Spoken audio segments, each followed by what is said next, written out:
नमस्कार, बहुत बहुत स्वागत है आपका। आप देख रहे हैं जी संगम, मैं हूं अजीत। मिस्टर 30% की खबरें हम लगातार आप तक पहुंचा रहे हैं और यादव सिंह को लेकर लगातार नया खुलासा हो रहा है। और सबसे बड़ा खुलासा ये कि यूपी की अफसरशाही में यादव सिंह को मिस्टर 30% कहा जाता था। यादव सिंह हर काम के लिए 30% कमीशन लेता था और वो भी एडवांस में, और सिर्फ हजार के नोट में।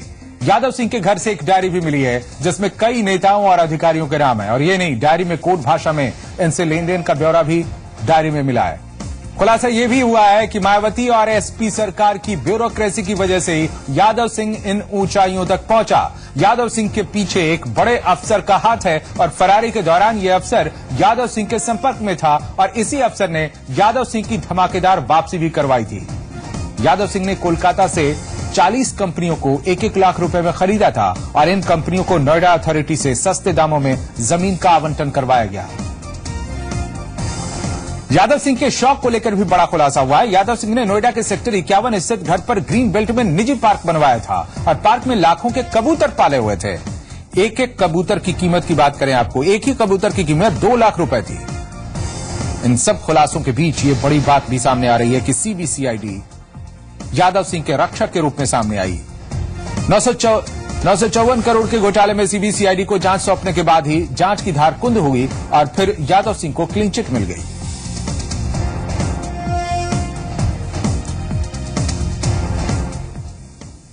तो नोएडा अथॉरिटी के पूर्व चीफ इंजीनियर यादव सिंह पर कानून का शिकंजा कसता जा रहा है और सोमवार को आयकर विभाग की टीम एक बार नोएडा अथॉरिटी जाकर अपनी पड़ताल को फिर आगे बढ़ाएगी। नोएडा के अफसरों से भी आईटी की टीम पूछताछ कर सकती है। और इस बीच यादव सिंह की फिलहाल कोई जानकारी नहीं है, उसका कोई सुराग नहीं है। छापेमारी के दौरान वो नोएडा में अपने घर पर मौजूद था और उसका बयान भी दर्ज हुआ था, लेकिन अब यादव सिंह कहां है ये किसी को पता नहीं है। खबर यह मिल रही है कि यादव सिंह ने किसी सुरक्षित जगह पर पनाह ली हुई है और खुद को बचाने के लिए वो अपने आकाओं से डील करने में लगा हुआ है।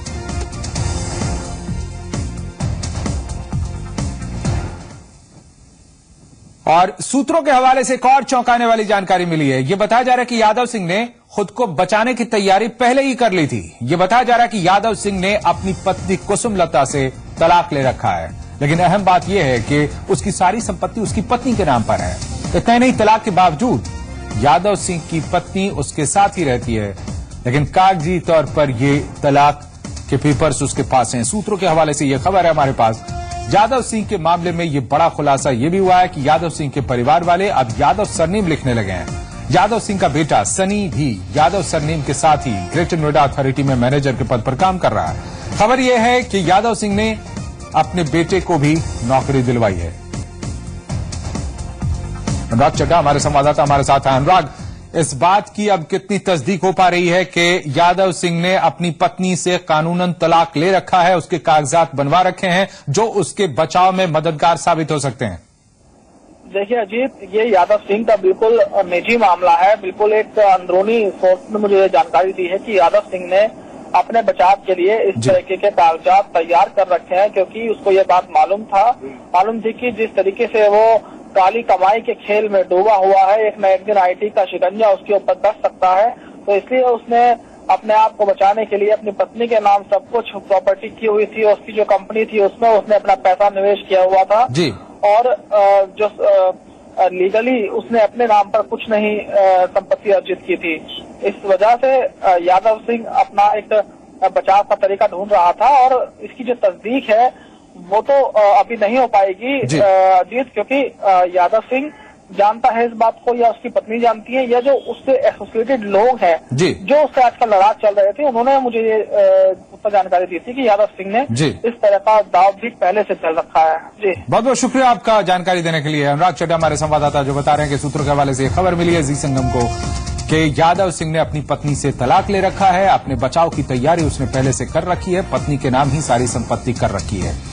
हालांकि इसकी पुष्टि होना अभी बाकी है और इस पर जांच जब आगे बढ़ेगी तो इसके बावजूद कई सारे सवाल उसके विपक्ष में खड़े होते हैं, जिनकी पड़ताल अगर की जाएगी तो यादव सिंह शिकंजे में होगा, घेरे में होगा। यादव सिंह का रहस्य लोग और गहराता जा रहा है, लेकिन यह समझना भी जरूरी है कि आखिर सत्ता बदलने का असर यादव सिंह पर क्यों नहीं पड़ा।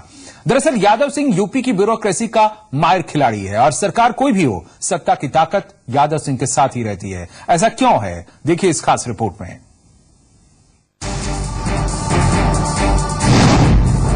2 सरकारें, 1 इंजीनियर,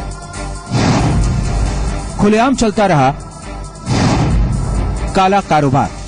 ये बात किसी के लिए भी चौंकाने वाली हो सकती है कि आखिर कैसे 2 बिल्कुल अलहदा सोच रखने वाली हुकूमतों के सत्ता में रहते हुए भी एक इंसान का बाल भी बांका नहीं हुआ, वो भी तब जब वो इंसान सत्ता तंत्र से नजदीकी के जरिए ही फर्श से अर्श तक पहुंचा। जी हाँ, यादव सिंह जो मायाराज में बेहद ताकतवर माना जाता था, यूपी की सत्ता बदली तो लगा कि यादव सिंह की उल्टी गिनती शुरू हो गई, लेकिन ऐसा हुआ नहीं। यादव सिंह की तरक्की की रफ्तार पहले से भी ज्यादा तेज हो गई।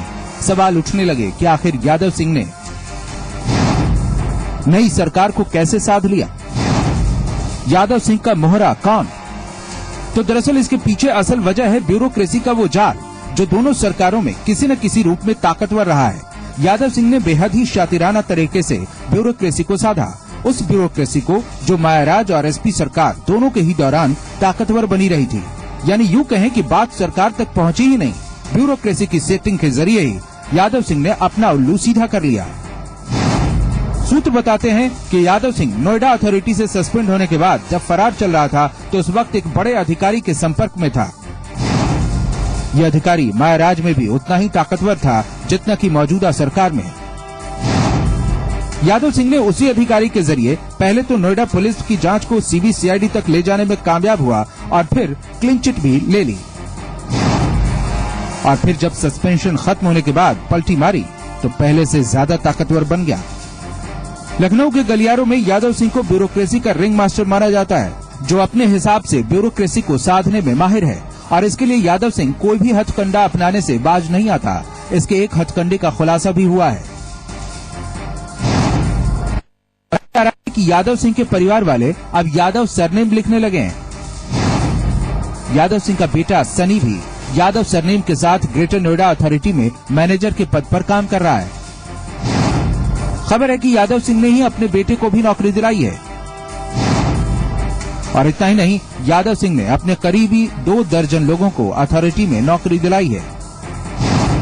सूत्रों का दावा है कि इन्हीं लोगों के साथ मिलकर वो अपने काले कारोबार का पूरा नेटवर्क चलाता है। यूपी की ब्यूरोक्रेसी को साधकर बेहद ही शातिर तरीके से अपने गोरख धंधे को अंजाम देने वाले यादव सिंह की कहानी बेहद दिलचस्प है, लेकिन अब ये कहानी बेनकाब होने लगी है। हालांकि अभी भी यादव सिंह को संरक्षण देने वालों के नाम सामने आने बाकी हैं। विवेक तिवारी, लखनऊ, जी मीडिया। जी एक्सक्लूसिव जानकारी के मुताबिक दलाली और धांधली के बाजार में कमीशन किंग यादव सिंह को मिस्टर 30% के नाम से जाना जाता था। कोई भी डील हो, यादव सिंह का 30% कमीशन फिक्स रहता था और इस कमीशन से यादव सिंह 34 सालों में करीब 1000 करोड़ की प्रॉपर्टी का मालिक बन गया।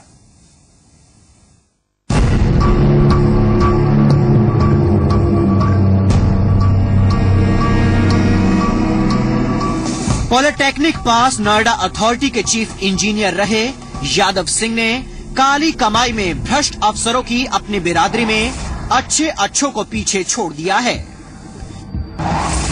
यादव सिंह के भ्रष्टाचार के जाल में जो फंसा वो फिर कभी नहीं निकल पाया। यादव सिंह के ठिकानों पर इनकम टैक्स विभाग की छापेमारी चल रही है। आप ये जानकर हैरान रह जाएंगे कि यादव सिंह ने सरकारी लूट, रिश्वत, कमीशन खोरी के लिए एक पूरा सिस्टम तैयार किया था। घोटाले और धांधली के इस खेल में यादव सिंह की अलग पहचान थी। सूत्रों के मुताबिक काली कमाई के इस खेल में यादव सिंह को मिस्टर 30% के नाम से जाना जाता था। जी हाँ, मिस्टर 30%। कुछ भी काम, कैसी भी deal, commission king Yadav Singh से कुछ भी करवा लीजिए, बस 30% हिस्सा देना होगा। बताया जा रहा है कि हर खरीद फरोख्त में इसी 30% कमीशन के खेल से बतौर इंजीनियर इन चीफ करीब 1,25,000 रुपए महीना यानी सालाना करीब 15 लाख रुपए सरकारी सैलरी वाले यादव सिंह देखते ही देखते 1000 करोड़ की संपत्ति का मालिक बन बैठा। 34 साल की नौकरी में ईमानदारी से तनख्वाह से यादव सिंह ज्यादा से ज्यादा सिर्फ 5 करोड़ रुपए कमा सकता था, लेकिन यादव सिंह ने सरकारी लूट का ऐसा तिलिस्म रचा कि वो काली कमाई का बेताज बादशाह बन गया।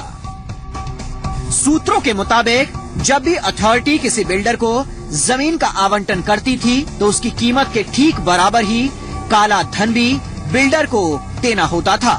इस काले धन में यादव सिंह का हिस्सा 30% फिक्स था। यादव सिंह इस खेल का माहिर खिलाड़ी था।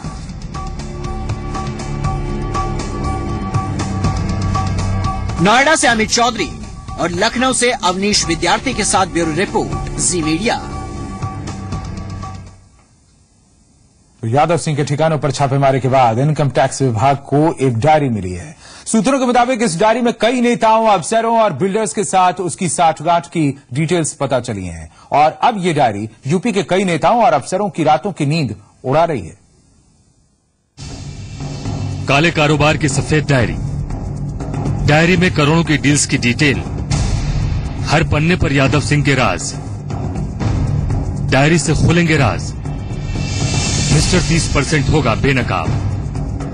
इनकम टैक्स विभाग यादव सिंह की काली कमाई की जांच में जुटा है। यादव सिंह सालों से चुपचाप दोनों हाथों से लूटने में लगा था। सूत्रों के हवाले से बताया जा रहा है कि इनकम टैक्स की छापेमारी में कमीशन किंग यादव सिंह के बारे में कई चौंकाने वाली बातें पता चली हैं। सूत्रों के मुताबिक यादव सिंह के ठिकानों में छापेमारी के बाद इनकम टैक्स विभाग को एक डायरी मिली है। इस डायरी में कई अहम जानकारियां हैं। सूत्रों के मुताबिक डायरी में कई नेताओं, अफसरों और बिल्डर्स के नाम मिले हैं। बताया जा रहा है कि डायरी में इन लोगों से उसकी साठगांठ और लेन देन की डिटेल शामिल है। ये भी बताया जा रहा है कि डायरी मिलने के बाद से कई अधिकारियों और नेताओं की नींद उड़ी हुई है। सूत्रों के मुताबिक डायरी में कोड भाषा में लेन देन का ब्यौरा है। इनकम टैक्स विभाग डायरी को डिकोड करने में जुटा है। बताया जा रहा है कि डायरी से ये भी खुलासा हुआ है कि यादव सिंह ने नोएडा में कई गाँव में जमीन भी खरीदी थी। आपको ये भी बता दें कि मिस्टर 30% यादव सिंह सबसे पहले सुर्खियों में साल 2012 में यूपी में अखिलेश सरकार के सत्ता में आने के बाद आया। अथॉरिटी से जुड़े 954 करोड़ के घोटाले में नोएडा के सेक्टर 20 थाने में उसके खिलाफ मामला दर्ज किया गया। यादव सिंह पर अपने करीबी रिश्तेदार को बिना काम के पेमेंट जारी करने का आरोप लगा। यादव सिंह को सस्पेंड किया गया। यादव सिंह फरार हो गया। उसके खिलाफ रेड कॉर्नर नोटिस भी जारी किया गया। कई महीनों तक लुका छिपी का खेल चलता रहा। इसी बीच मामले की जांच सीबीसीआईडी को सौंपी गई। मजेदार बात यह कि अक्सर अपनी जांच को लेकर सवालों में रहने वाली सीबीसीआईडी ने यादव सिंह को क्लीन चिट दे दी। बताया जा रहा है कि इनकम टैक्स विभाग मिस्टर 30% यानी यादव सिंह को क्लीन चिट देने वाली उस सीबीसीआईडी की टीम में शामिल रहे अफसरों के बैंक खातों और दूसरी जानकारी जुटाने की तैयारी कर रही है। सीबीसीआईडी जांच में क्लीन चिट मिलने के बाद यादव सिंह को सस्पेंड करने वाली सरकार ने इसी साल एक नहीं, दो नहीं, बल्कि तीन अथॉरिटी यानी Noida authority, greater Noida authority और यमुना एक्सप्रेसवे अथॉरिटी का इंजीनियर इन चीफ बना दिया। वहीं यादव सिंह को करीब से जानने वाले बताते हैं कि यादव सिंह को किसको, कैसे, कब सेट करना है, कैसे काम करना और करवाना है, कैसे कैसे खुश करना है या दबाव डालना और डलवाना है, बखूबी तरीके से पता था। फिलहाल इनकम टैक्स की टीम में यादव सिंह के अलावा उसकी पत्नी कुसुमलता, पार्टनर राजेंद्र मनोचा, राजेंद्र की पत्नी और पार्टनर नम्रता मनोचा और पार्टनर अनिल पेशावरी की जांच में भी जुटी है। नोएडा से अमित चौधरी के साथ अनुराग चड्ढा, जी मीडिया। यादव सिंह का रसूख नौकरशाहों में भी काफी है और यही वजह है कि जब उसके खिलाफ रेड कॉर्नर नोटिस जारी हुआ और उसकी संपत्ति को कुर्क करने का आदेश दिया गया, तब भी उसका कुछ नहीं बिगड़ा। खास बात यह कि जब सीबीसीआईडी ने जांच शुरू की तभी से यादव सिंह को राहत मिलनी शुरू हो गई। यादव सिंह के खिलाफ 954 करोड़ के घोटाले का मामला दर्ज किया गया था। नोएडा पुलिस द्वारा 945 करोड़ के मामले में यादव सिंह के खिलाफ रेड कॉर्नर नोटिस जारी किया गया और उसके बाद 82 की कार्रवाई हुई थी, यानी उनकी कुर्की की कार्रवाई के आदेश कोर्ट ने जैसे ही दिए, उसी बीच यादव सिंह की मदद करने के लिए एक उत्तर प्रदेश सरकार के सचिव कमल सक्सेना का एक आदेश नोएडा पुलिस के पास आता है और उस आदेश में सीबीसीआईडी इस जांच को ट्रांसफर करने की बात कही गई थी और उसी जांच के बाद जैसे ही सीबीसीआईडी में जांच कमल सक्सेना के आदेश के बाद पहुंची, तभी से यादव सिंह को राहत मिलनी शुरू हो गई और नतीजा ये रहा कि यादव सिंह को तमाम आरोपों से मुक्त कर दिया और दोबारा से यादव सिंह नोएडा प्राधिकरण में कद्दावर अधिकारी की तरह अपना नेटवर्क चलाना शुरू कर दिए। अमित चौधरी, जी मीडिया, नोएडा।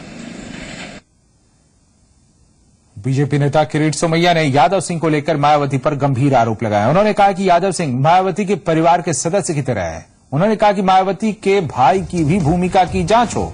किरीट सोमैया ने कहा कि इस मामले में कई बड़े नाम जुड़े हुए हैं। इसके अलावा उन्होंने कहा कि जांच एजेंसियों को इस मामले में निष्पक्षता से जांच करनी चाहिए और किसी दबाव में नहीं आना चाहिए। ऐसा है कि यादव सिंह ये मायावती परिवार के सदस्य है। 2012 में मैंने जो मायावती के घोटाले निकाले थे उसमें यादव सिंह ये मायावती के छोटे भाई आनंद के साथ में पार्टनर ये सब कागजात दिए थे। अब जाके 2 साल के बाद में ये सब चीजें उभर कर बाहर आ रही है। हजारों करोड़ की संपत्ति बाहर आ रही है। जांच एजेंसियां किसी के दबाव में न आए। पैसा सिर्फ यादव सिंह का नहीं है, जांच पूरी हो, मायावती का भाई परिवार भी इसमें पाया जाएगा और जो भी दोषी हो उनको सजा हो। इधर बीजेपी ने यादव सिंह मामले की सीबीआई जांच की मांग की है। यूपी बीजेपी के प्रदेश अध्यक्ष लक्ष्मीकांत वाजपेयी ने यह कहा है कि निष्पक्ष जांच के लिए यूपी सरकार को मामले को सीबीआई जांच के लिए सौंपना चाहिए। वहीं अपने संसदीय क्षेत्र पहुंची केंद्रीय मंत्री उमा भारती ने कहा है कि देश के बाहर जितना काला धन है उससे कहीं ज्यादा काला धन देश के भीतर मौजूद है। यादव सिंह का मामला इसका ताजा उदाहरण है। चाहे समाजवादी पार्टी ने मलाई काटी हो, चाहे बहुजन समाज पार्टी ने मलाई काटी हो, मेरी ये मांग है कि अखिलेश यादव में अगर जरा सी भी किंचित मात्र भी उड़द की सफेदी बराबर भी ईमानदारी है तो सीबीआई जांच रिकमेंड कर दे। इसके तो एक एक इंच की जांच होनी चाहिए, भी पता नहीं दीवालों में क्या निकलेगा। यदि ऐसा आदमी ने भ्रष्टाचार का इतना भ्रष्ट बड़ा अधिकारी उत्तर प्रदेश के इतिहास में आज तक नहीं हुआ। भारत सरकार से आग्रह कि सीबीआई जांच स्वीकार कर ले, फिर चाहे कोई बड़ा नेता फंसे और बड़ा अधिकारी फंसे, एक बार सबको जेल के शिक्षक के पीछे पहुंचा दे। ऐसे नेता भी हैं जिनके घर में कल खाने को नहीं था और आज में बड़ी बड़ी मर्सिडीज गाड़ियों में घूम रहे हैं। इसलिए काला धन जो है ना वो भारत से बाहर जितना होगा वो तो होगा, उससे ज्यादा भारत के अंदर है। यादव सिंह के यहाँ पड़ा गया छापा इस बात का संकेत दे रहा है। और इन सब बातों से जुड़ी हुई बातें हैं, जुड़ा हुआ बयान है। पूर्व राज्यसभा सांसद अमर सिंह ने यह कहा है कि यूपी में सरकार किसी की भी हो, किरदार वही रहते हैं, व्यवस्था नहीं बदलती। अमर सिंह से खास बातचीत की जी मीडिया संवाददाता अवनीश विद्यार्थी ने। यादव सिंह का प्रकरण अभी ताजा है नोएडा में। हमारे साथ अमर सिंह जी मौजूद हैं। अमर सिंह जी, जिस तरीके से यादव सिंह के ठिकानों पर छापेमारी हुई, जिस तरह के तथ्य उसमें सामने आए, आपको कुछ हैरानी हुई? मुझे कोई हैरानी नहीं हुई, क्योंकि पानी की तरह पैसे का भी कोई रंग नहीं होता। पानी रे पानी तेरा रंग कैसा, जिसमें मिला दो लगे वो जैसा। उत्तर प्रदेश में सरकारें बदलती हैं, व्यवस्था नहीं बदलती। शराब का ठेका हो, मिड डे मील का काम हो, रियल एस्टेट का काम हो, चंद चुनिंदा अफसर होते हैं और चंद चुनिंदा उद्योगपति होते हैं। बिरला बदल जाता है, बोतल और शराब वही होती है। ये एक अधिकारी नहीं है जो मायावती के कार्यकाल में भी मलाई खाया और लड्डू खाया। वहां पर यादव सिंह जी हों या कोई यादव जी हों या कोई नागर जी हों या कोई भसीन साहब हों, अगर वो खुलेआम अपना सुकृत्य करेंगे तो उसकी आवाज गूंजेगी, प्रतिध्वनित होगी। अमर सिंह जी, जिनका कहना था कि जो पूरा नेक्सस है ये पहले से ही इस बारे में बातें सामने आती रही हैं और सबसे बड़ी बात यह है कि उत्तर प्रदेश में किसी भी तरह का तंत्र हो वो वैसा ही है, सरकारें बदलती रही हैं लेकिन चेहरे वही बने हुए हैं। कमल दिवाकर के साथ अवनीश विद्यार्थी, जी मीडिया, लखनऊ। और इस बुलेटिन में इतना ही। आप देखते रहिए जी संगम।